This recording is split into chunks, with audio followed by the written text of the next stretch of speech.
উপযুক্ত বয়সে ছেলে মেয়েকে বিবাহ না দিলে, এর ধরুন ছেলে মেয়ে কোনো অপরাধ করলে তার জন্য অভিভাবক দায়ী থাকে।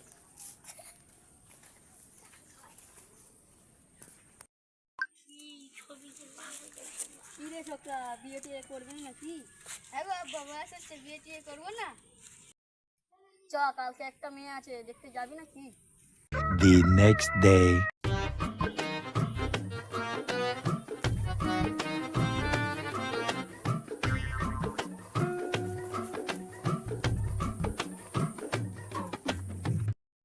দেখো বাবা, আমার একমাত্র ছেলে, আমার কিছু দাবি আছে। আমার কিছু দাবি নেই, একটা BMW সাইকেল আর একটা বুট, আমি আইফোন। সবই তো ঠিক আছে, তুমি মেয়েকে আনো। কই রে বুড়ি, এইদিকে আয়। তো বলতে